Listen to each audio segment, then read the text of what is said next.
मदमस्त जनों की संगति से निश्चित मादकता आती है।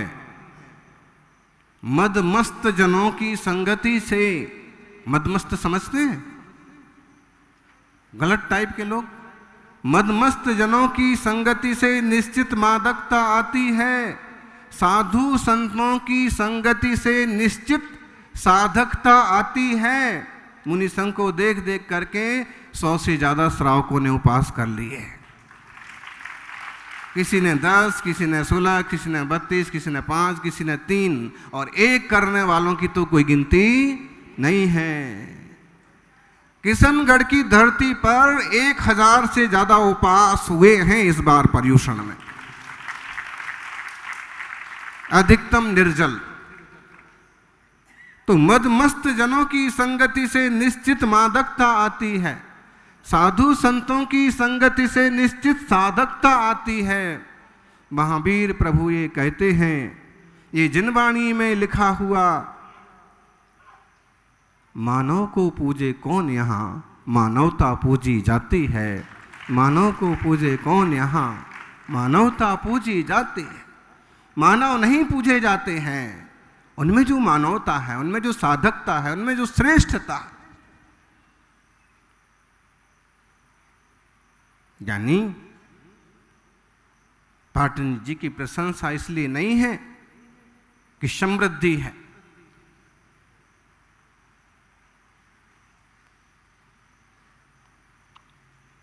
प्रशंसा इसलिए है कि समृद्धि के साथ साथ धर्म ध्यान करने की बुद्धि है। किसी वरिष्ठ श्रावक का कभी गुरु ने नाम ले लिया तो आप ये नहीं समझ लेना कि देखो महाराज जी आप इनका नाम लेंगे। नाम इसलिए क्योंकि इतने कीचड़ में फंसने के बाद भी, जगत में व्यापार का इतना विस्तार होने के बाद भी ऐसे बहुत परिवार हैं। आर के परिवार तो सब जगह प्रसिद्ध है, और इतने दलदल में जाने के बाद भी भगवान जिनेंद्र के अभिषेक का समय निकालते हैं।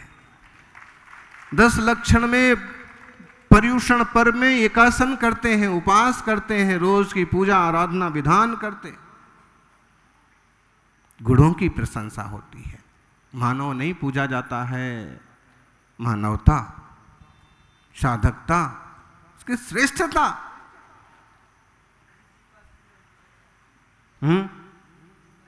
हाँ, एक श्रावक हैं कासलीवाल अजित जी, 10 उपास भी चल रहे हैं, और अगर उपस्थित होंगे तो भले उनके 10 आदमी सेवा में उपस्थित हों, तब भी चौका खुद के हाथ से खुद बनाएंगे। आप लोगों को किसी को अंदाज भी आया होगा, यहां भी उपस्थित होंगे तो इस सभा में उपस्थित नहीं होंगे। तो भावनाएं, और ये भावनाओं का फल होता है कि इंसान फिर सादा इंसान नहीं रहता है, और श्रेष्ठ इंसान बन जाता।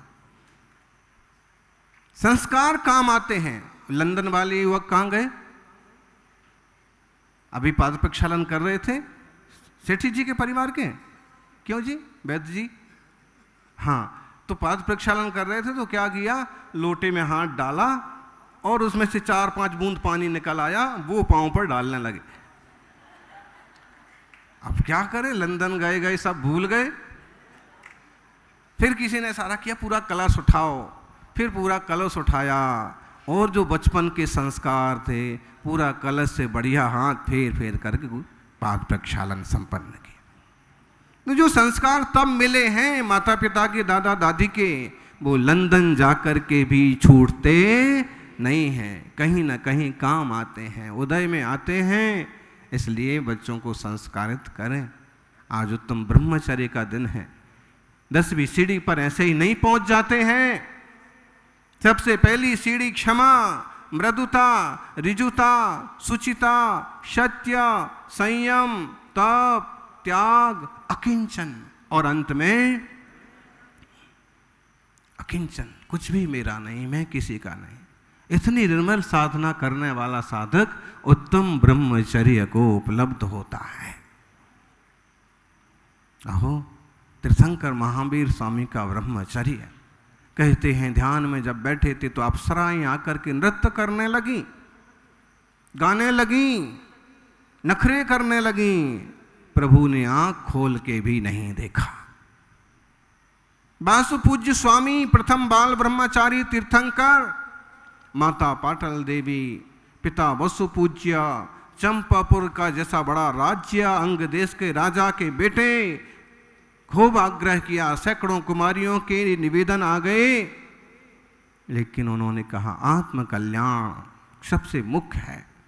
और उन्होंने आज के दिन कठिन तपस्या के बाद, केवल ज्ञान के बाद, चंपापुर के निकट उद्यान में मंदारगिरी नाम के पर्वत से मोक्ष प्राप्त किया। ज्ञानी इधर उधर भटकने की बजाय ऐसे तीर्थों की यात्रा का प्लान बनाइए, चाहे एनिवर्सरी हो और चाहे कहीं घूमने जाने की इच्छा हो, कम से कम 1-2 बड़े तीर्थ शामिल करो, या जिस देश में जा रहे हो वहां के जिनालय शामिल करो।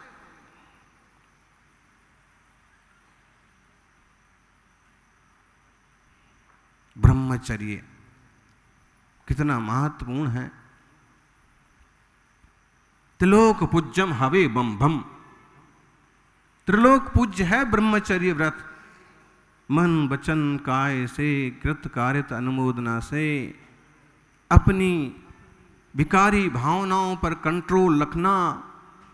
यदि आप पुरुष हैं तो सारी दुनिया की स्त्रियां माँ, बहन, बेटी के समान मानना, और यदि आप स्त्री पर्याय में हैं तो पिता, भाई, बंधु के समान मानना, पुत्र के समान मानना। कैसी निर्मल भावना होगी। इस सीढ़ी तक सब लोग नहीं पहुंचते हैं, अच्छे अच्छे बाबा धरे रह जाते हैं ज्ञानी। यही तो कोई शारदा चक्रवर्ती होता है, यही तो कोई 28 मूल गुणधारी मुनि होता है, जो जीवन भर श्रेष्ठतम तपस्या करते करते और उत्तम सल्लेखना समाधि तक पहुंचता है। क्या करेंगे?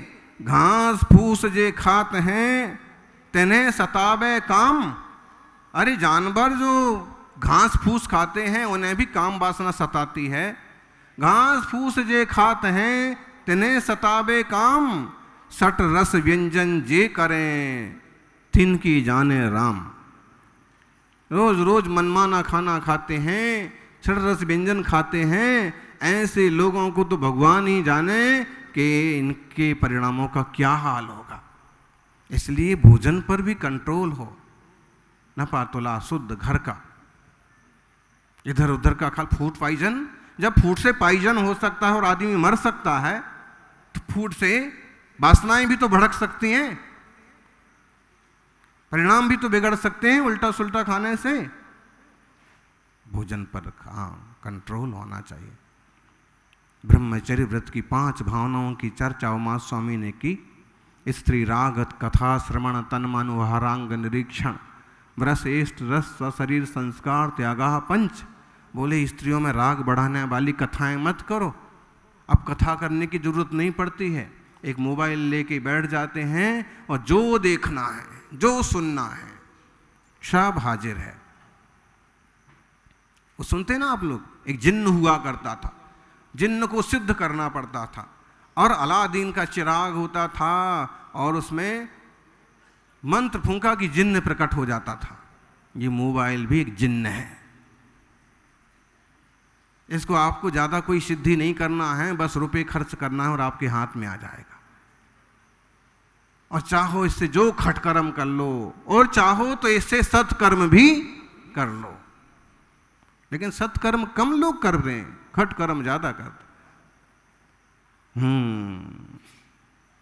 यानी स्त्री में राग बढ़ाने वाली कथाएं बातें मत करो।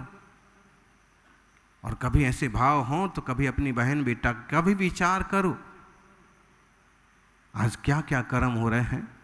पश्चिम बंगाल में देखिए, कलकत्ते में तो आग लगी हुई है। लोग इतना भी समझने को तैयार नहीं हैं कि स्त्री में भी चेतना होती है, वो भी जीव है, इसे भी जीने का अधिकार।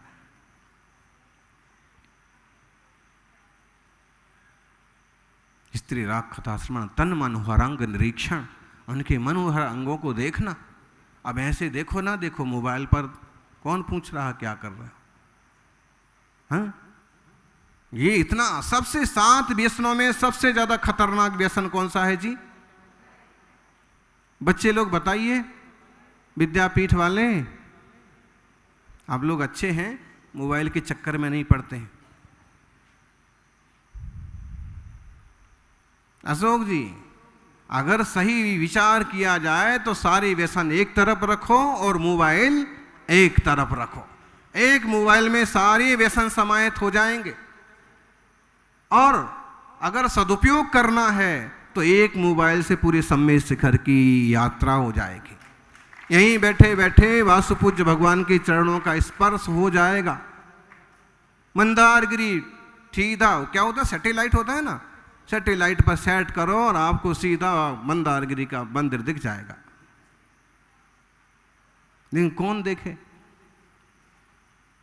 श्री राग कथा श्रवण, तन मनोहर निरीक्षण, पूर्व व्रतानुस्मरण, पहले जो कुछ किया है भोगा है उसका याद करते बैठे हैं। लोग ऐसे पागल होते हैं, मूर्ख होते हैं, आस्तिक टाइप के लोग उसी चीज को सोचते बैठे हैं। देवदास, यानी देवदास मत बनो, उदास बनो बस। और नहीं तो बीतराग देव के दास बनो।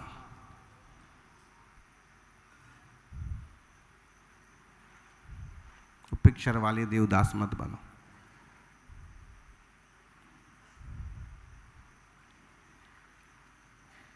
पूर्व रतानुस्मरण, रस शरीर संस्कार, मन माना खाना, कुछ भी खाना, होटल का, अरे भाई थोड़ा तो ध्यान रखो हैं। आप किस कुल में जन्मे हैं, क्या खाने पीने चलती है। और तरह तरह का श्रृंगार करना, माता बहनों को ध्यान रखना चाहिए। सात्विक श्रृंगार, क्या जरूरत पड़ी है ज्यादा लीपा पोती की, क्योंकि यहाँ तो काफी संस्कारी लोग हैं। नहीं तो कहीं कहीं तो कपड़ों का ही ठिकाना नहीं पड़ता है। अरे दिगंबर मुनिराजों की बात अलग है, वो कपड़ों के साथ साथ सारे लफड़े छोड़ करके भी बैठे हैं। वो वीतरागी पंच महाव्रत की धारणा वाले तपस्वी हैं। आपका ये अतरंगी काम दूसरों को परेशान कर देता है, जबकि उनकी शांत मुद्रा पापी के मन में भी पुण्य पैदा कर देती है। सौभाग्यशालियों, पर नारी पैनी छुरी, मत लागो कोई अंग, रावण के 10 शीश गए, पर नारी के संग। कितनी बड़ी बात कही है। आप अगर गृहस्थी में प्रवेश कर गए, बहुत बढ़िया बात है, अपने परिवार को संभालें, श्रीमती का सम्मान करें। ध्यान रखिए, वाइफ फाइन तो लाइफ फाइन। पत्नी अगर ठीक है, खुश है, तो समझ लो जिंदगी भी ठीक है और खुश है। और किसी तरह से तुमने नाराज कर दिया, तुमने उल्टे सुल्टे काम चालू किए, तो जिंदगी बेकार हो जाएगी। रोटी जल जाए कोई फर्क नहीं पड़ता, रोटी बिगड़ जाए कोई फर्क नहीं पड़ता, लेकिन अगर उसके पीछे तुमने मन बिगाड़ लिए, थाली फेंक दिए और पत्नी बिगड़ गई,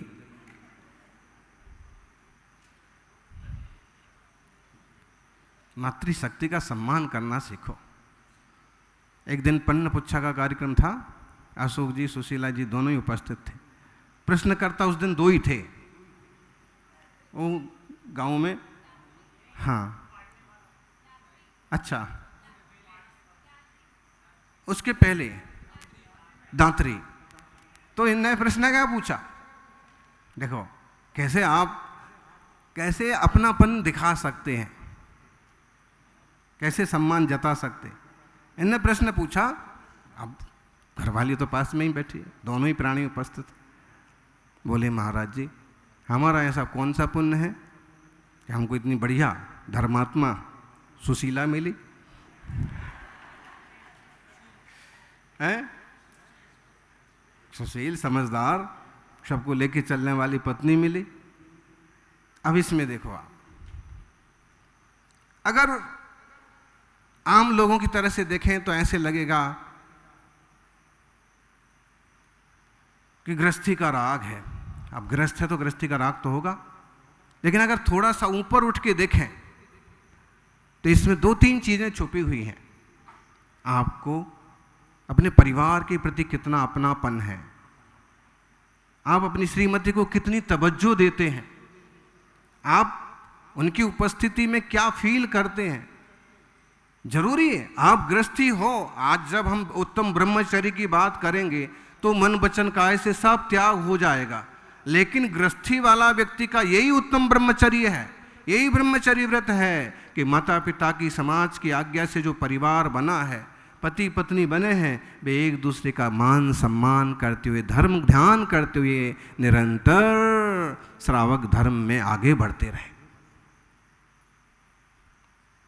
जरूरी। अब तुम एक दूसरे को तवज्जो ना दो, कमतर गिनो, क्या है तुम्हारे में, तुमसे सुंदर तो अमुक है, और उसने भी बोल दिया कि वो ही सुंदर है, उसके ही पास जाओ।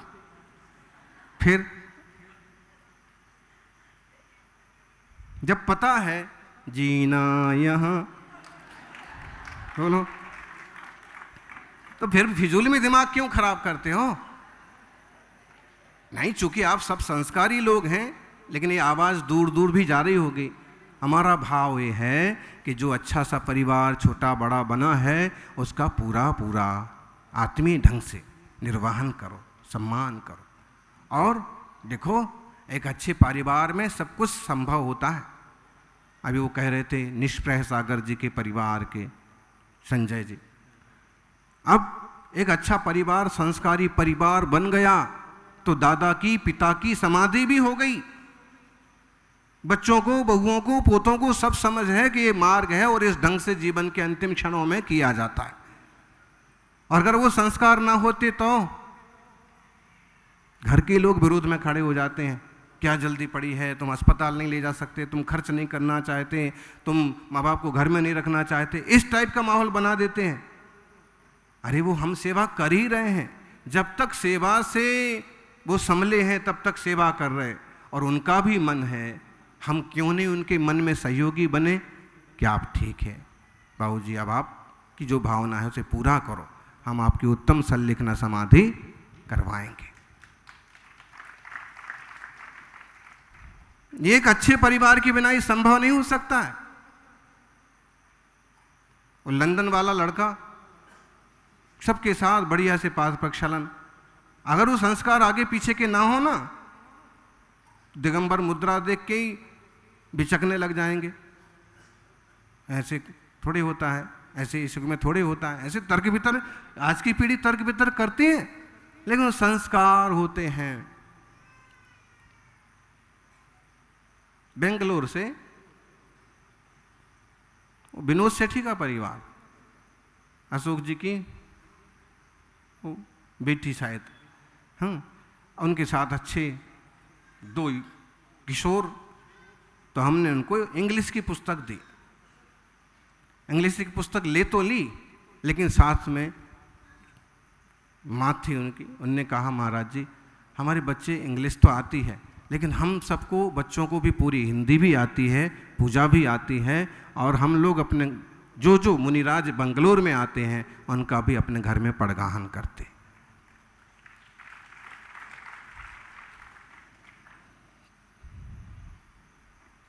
संस्कार,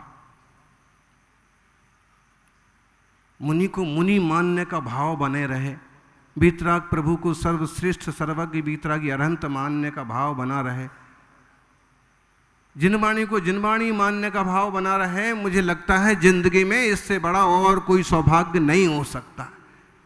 वो तो दुर्भागी हैं जो देवशास्त्र गुरु को देवशास्त्र गुरु नहीं समझते हैं। बोले कहाँ मुनि महाराज होते हैं? अरे भाई होते हैं, इसी धरती पर होते हैं। इसी पंचम काल में परम ब्रह्म व्रत के धारी कुंद कुंद स्वामी हुए, इसी पंचम काल में उमा स्वामी हुए, अकलंक स्वामी हुए, परम वीतरागता के धनी समंत्रभद्र न्याय चक्रवर्ती इसी धरती पर, इसी देश में अंकलिकर महाराज हुए, चरित्र चक्रवर्ती शांति सागर महाराज हुए, आचार्य महाराज विद्यासागर तो अभी अभी गए हैं, देख लो आप। जिनका बाहर से भी तपस्वी सम्राट, थोड़ा ही वक्त हुआ है गए हुए, इनका बाहर से पूरा द्रव्य लिंग मुनि का कैसा होता है, चरित्र कैसा होता है, साधना कैसी होती है, धर्मात्माओं के प्रति निस्नेह भाव कैसा होता है, वात्सल्य कैसा होता है, ये प्रैक्टिकली देख लो। और भीतर की भावनाएं देखो तो भावलिंग इतना साफ सुथरा निर्मल कि निरंतर महाव्रतों की साधना करते हुए निज आत्म तत्व का अनुभव करते हैं, बिना भेद विज्ञान के बड़ी तपस्याएं और निर्ग्रंथ मुद्रा संभव नहीं है। सब भाग्यशाली हो। कोशिश का संकल्प होना चाहिए प्रत्येक ग्रस्त का, मद्य मांस मधु मछली अंडे का त्याग। आप सबका है, अच्छी बात है, लेकिन सबका होना ही चाहिए संकल्प। और दूसरा, पर नारी किसी ढंग से भी मोबाइल या किसी भी ढंग से विषम लिंगी का संपर्क नहीं रखेंगे। काम जो पड़ता है, काम जो पड़ा तो भाई जी, बहन जी, दीदी जी हैं, दोस्तों के नाते काम कर लिया बस। ऐसे कहते हैं, सदा सुहागन री सखी रोटी अर निजदार, दाम चौगने अरु दुखद पूड़ी और परनार। बड़ा बड़ा मजेदार दुआ है। ऐसे में कहा कि देखो इस दुनिया में सदा सुहागन दो ही चीजें हैं। कौन कौन सी? सदा सुहागन बोले दो चीजें ही सदा, रोटी सदा सुहागन है। आप वो कभी विधवा नहीं होगी, घर में कुछ ना होगा, रोटी तो बन ही जाएगी। और बोले निजदार, जो आपकी श्रीमती जी हैं वो। दाम चौगने और दुखद, अगर बाजार में आप पूरी रोटी लेने जाओ तो चौगने दाम लगेंगे, और कहीं और किसी से संपर्क करोगे तो दुख भी होगा, खर्च भी होंगे, बेइज्जती भी होगी। इसीलिए दाम चौगने और दुखद पूड़ी और परनार, मतलब दो चीजें छुड़ा दी। एक तो होटल के खाने के झंझट में मत पड़ो, दूसरा कितने किस्से आ गए वो। बोले एक बाप जो है, एक पिता, वो किसी होटल में रुके हुए थे, होटल वाले ने अपना पोर्टल दिखाया, वेबसाइट वगैरह, कि आप चाहो तो आपको ये फैसिलिटीज हैं। तो देखने लगे छोरियों के फोटो, फोटो देखते देखते नजर पड़ी, उस शहर में अपनी बेटी से मिलने आए थे जो कॉलेज में पढ़ती थी। रात हो गई थी तो यहाँ रुके थे, सुबह मिलते हुए जाएंगे। और जब उस पर फोटो देखे, खुद की छोरी का फोटो, इतनी शर्म आई, इतना बुरा लगा। जब आंखें आपस में मिली और वो बेटी ने कहा, पिताजी, पापा आप, और पहचान तो जब कोई पिता ने देखा, बेटी आत्महत्या के अलावा क्या रास्ता है। ऐसे फिजूल की चीजें पैदा हो जाती हैं। इसलिए इस साइबर क्राइम के जमाने में, इस 5G के चक्कर में यूं सब कुछ इजी है, और सबसे ज्यादा इजी बेइज्जती है। ना संभले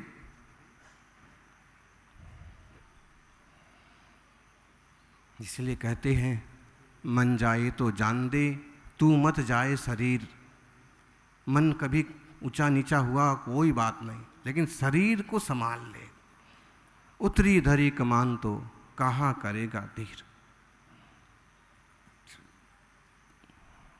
अपनी मन को संभालें, जीवन को संभालें। बस पूज्य स्वामी ने बाल ब्रह्म लेकर के आज अनंत चतुर्दशी के दिन मोक्ष प्राप्त करके ये सिद्ध कर दिया कि इंसान चाहे तो संसार के सारे जंजाल छोड़ करके और आत्मा से परमात्मा हो सकता है, तीतर से तीर्थंकर बन सकता है। शील बाण नो राख, ब्रह्म भाव अंतर लखो। क्या पढ़ रहे थे पूजा में? पूजा करके आए ना, आप सभी पूजा कर ली। शील बाण नो राख, शील की 9 बाड़ें हैं। बोले शुरुआत ही मत करो, कोई हंसी मजाक नहीं, कोई मनोरंजन नहीं, कोई खास परिचय नहीं, कोई लेना देना नहीं, कोई बातें बनाना नहीं।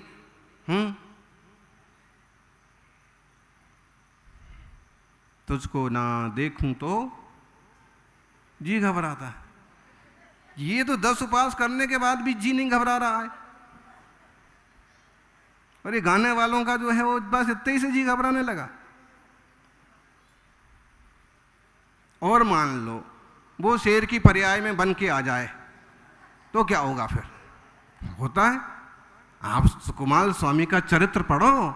जो माँ प्यार करती है, मेरा बेटा दीक्षा नहीं लेगा, सारी व्यवस्थाएं बना दी, लेकिन क्या करें? ज्योतिषी ने कहा था कि इसके जन्म लेते ही पिता दीक्षा ले लेंगे और ये किसी मुनि का मुख देखेगा तो ये भी दीक्षा ले लेगा। माँ ने मुनियों का नगर में आना बंद करा दिया।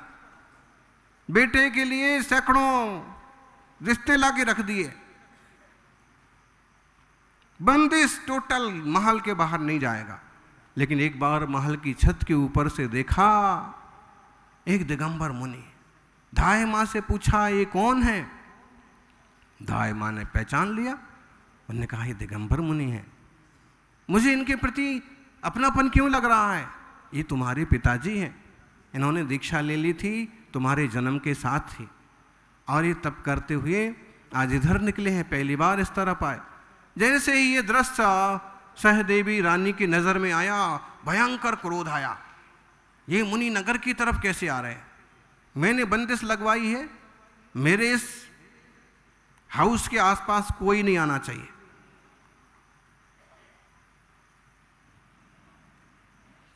तुरंत कर्मचारी भागे भागे गए और जो सेठानी का आदेश पालन करना है उनको तो।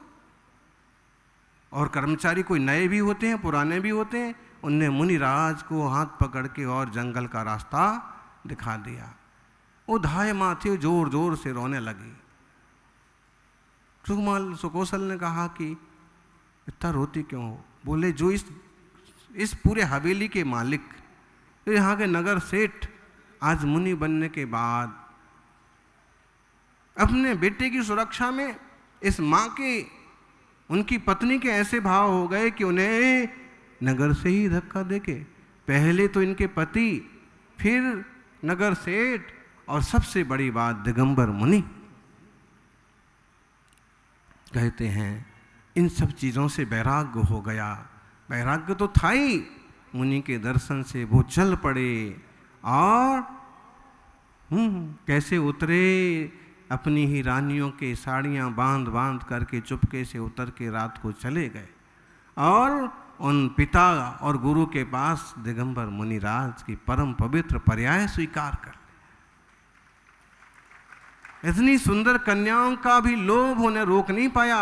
जब वैराग्य का भाव आया तो पेट में कोई नन्हा मुन्ना बच्चा था, उसी के ऊपर तिलक कर दिया। आज से ये जो जन्म लेगा यही नगर सेठ, मैं तो ये चला। माँ इतनी बुरी नाराज हुई, इतना आक्रोश हुआ, धाड़ मार मार के रो करके अकाल मौत हो गई। मायाचारी क्लेश परिणाम से मर के जंगल में शेरनी बनी। धूमनो मुनि तप करते थे, एक दिन उसी जंगल में निकल पड़े और सिंहनी ने आओ देखा ना ताओ, और जिस बेटे के मुंह में रोती थी उसी बेटे मुनिराज के ऊपर आक्रमण कर दिया, एक झटके में टुकड़े टुकड़े हो गए। दूसरे जो बड़े मुनिराज थे उनने कहा सावधान। अवधि ज्ञानी थे वो मुनिराज, पिता मुनिराज, इनके पति, और अब जो शेरनी है जिसके पीछे तूने मर करके त्रियंच पर्याय पाली, उसी को आज तूने धराशायी कर दिया। संसार के रिश्तों को धिक्कार। कहते हैं व्याघ्री को समझ में आ गया, जातिस्मरण हो गया, हो इस बेटे के मोह में मैं मर करके त्रियंच बन गई और इसी को मैंने मार दिया। रिश्ते बदलते रहते हैं, इसलिए जो सदग्रस्त होते हैं वो रिश्तों को बहुत इज्जत देते हैं कि जब तक हम यहाँ हैं तब तक इन रिश्तों को पूरी तरह से निभाओ, और जिस दिन वैराग्य का भाव बने सबको जय जिनेंद्र करके निकल जाओ। अब बेटा संभाल लेगा। जी ब्रह्मचर्य, परम ब्रह्मचर्य का जिन शासन का अद्भुत मार्ग है, यानी मत्तेव कुंभ दलने भुवि संति सूरा केचित प्रचंड मृगराज बधेपि दक्षा किंतु ब्रह्मी बलिदाम परता पुरुषह्या कंदर्प दर्प दलने बिरला मनुष्य। भर्तृहरि कहते इस दुनिया में ऐसे लोग हैं जो हाथी का माथा फोड़ दें और हाथी को कंट्रोल कर लें।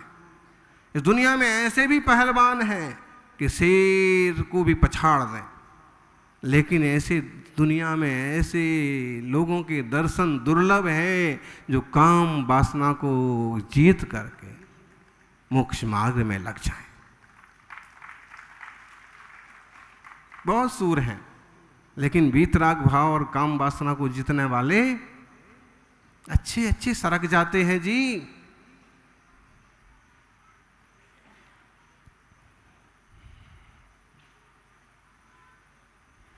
कोई एजुकेशन और साथ में चलता, उसकी कुछ अच्छाइयाँ भी मान लो तो ढेरों बुराइयाँ हैं, साथ साथ रहते रहते और किस परिवार के हैं, किस तरह के हैं, कुछ भी फिक्र नहीं करते हैं और लिव इन रिलेशनशिप में तक पहुंच जाते हैं। फिर हत्या, आत्महत्या जैसी चीजें तक बन जाती हैं। इसलिए ये भी बहुत अच्छी चीज नहीं है।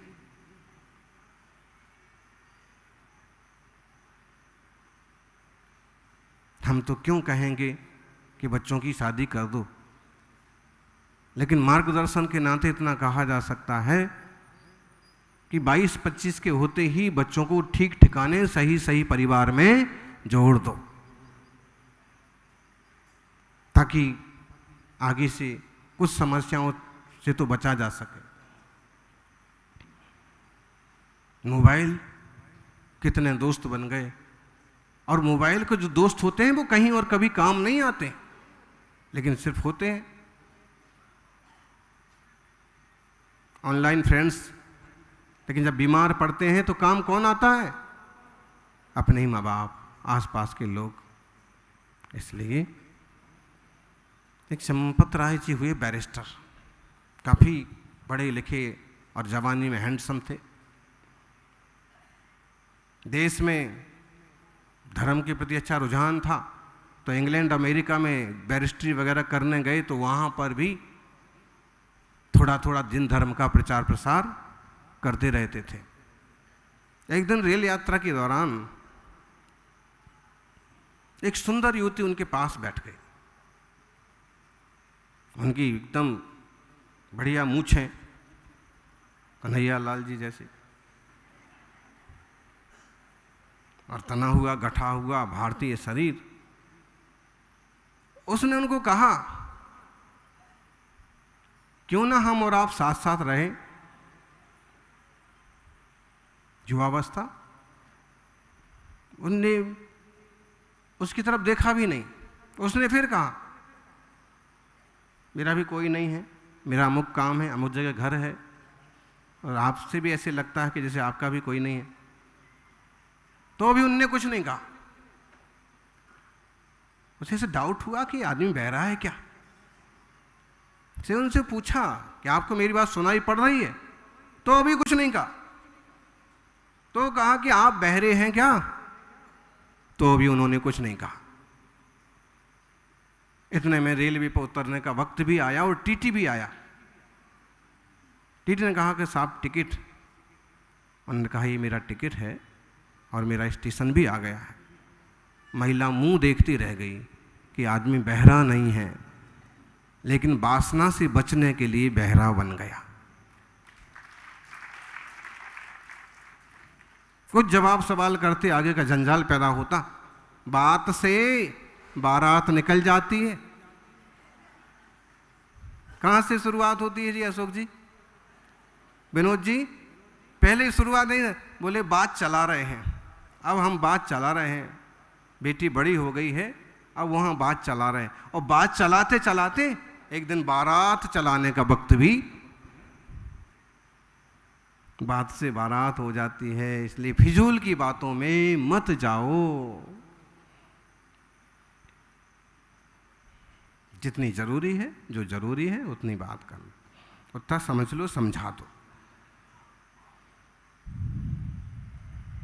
विषयासक्त चित्तानाम गुणा कोबा न नश्यति न मानुष्यम न वैदुष्यम न विजात्यम गुणा न भाग। छत्र चूड़ामणि बड़ा सुंदर ग्रंथ है और एक से एक नीतियां। उसमें एक नीति है, बोले विषय वासना से भरा हुआ जो चित्त होता है ना, वो सारे गुणों को नष्ट कर देता है। वो अमीर भी है तो अमीरी भूल जाता है, वो ज्ञानी है तो ज्ञान भी भूल जाता है, वो अच्छे परिवार का है तो वो भी भूल जाता है, और जो करना है सो करने में पिल पड़ता है, भले कुछ भी हो। इसलिए विषया वासना को जीतो, अनुवृत्ति तो बन ही लो। यानी अंकलिकर स्वामी का एक प्रसंग आता है, उसे थोड़ा हम कम फोकस करते हैं। उनकी प्रारंभिक दशा में साधना के क्षेत्र में एक बार वो निर्जन वन में या ऊंचे टीले पर तपस्या कर रहे थे। एक स्त्री आ गई, थोड़ी कुछ परिचित जैसी भी थी, विधवा भी थी। आकर के बैठ गई और कहने लगी, देखो दुनिया में तुम्हारा भी कोई नहीं है और हमारा भी कोई नहीं है।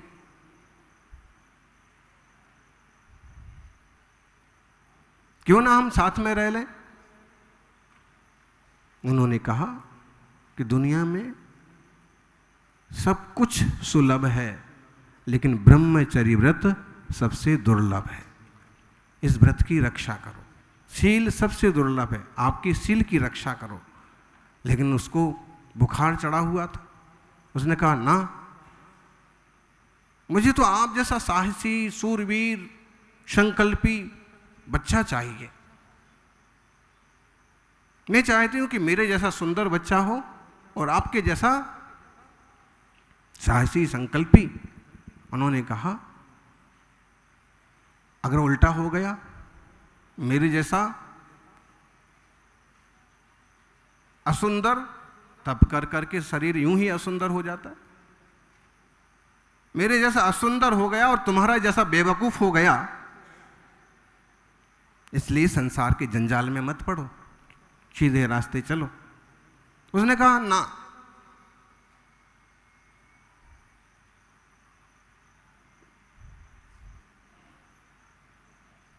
मुझे तो चाहिए। कहते हैं वो टीले से नीचे उतरे और जमीन में बैठ गए। उन्होंने कहा कि आपको बच्चा चाहिए, तो आज से मैं आपका बच्चा, आज से मैं आपका बेटा। एक पुरानी किताब छपी थी, उसमें स्टोरी थी। एक निर्मला जी, रविंद्र जैन की सास थी, उनकी एक लिखी हुई किताब थी। इस टाइप की कहानी, बड़ा मतलब इसके लिए कितना बल चाहिए, कितना धैर्य चाहिए। मैं आपका, आज से मैं आपका बेटा। कहते हैं उसकी अकल ठिकाने आ गई, चरणों में पड़ गई कि सच में मैं बहुत गलत हूँ। माना कि पति मर गए हैं और युवा अवस्था है, लेकिन शील से ज़्यादा कीमती कोई रास्ता नहीं है। संयम के रास्ते चल के आत्म कल्याण के पथ पर बढ़ना चाहिए ना। विजयमती माता जी ने ऐसा किया, सुपार्श्वमती माता जी ने ऐसा किया कि जिंदगी में जब संघर्ष बने, पति न रहे, तो उन्होंने पतित होने का रास्ता नहीं अपनाया, अपितु परिवार वालों के आग्रह के बाद भी उन्होंने शिक्षा का और दीक्षा का रास्ता अपनाया। मातृशक्ति को बड़ा प्रज्ञाशील होना जरूरी है। आप अपने शील संयम की सुरक्षा करें और आगे की पीढ़ी को ऐसे संस्कार दें कि जिससे जिन धर्म की मंगलमय ध्वजा निरंतर आसमानी ऊंचाइयों पर लहराती रहे। ब्रह्मचर्य का अर्थ अपनी ऊर्जा का ऊर्ध्वारोहण करना है। जितना ब्रह्म होता है उतना ज़्यादा ब्रह्म तेज होता है, और फिर बड़ी बड़ी तपस्याएं होती हैं, वचन सिद्धि होती है, और देवता भी ब्रह्मचर्य के चरणों में बंधन करते हैं। सभी समझें और अपने ओज की, तेज की, ब्रह्म व्रत की रक्षा करें। जय बोलिए भाष्य पूज्य भगवान की।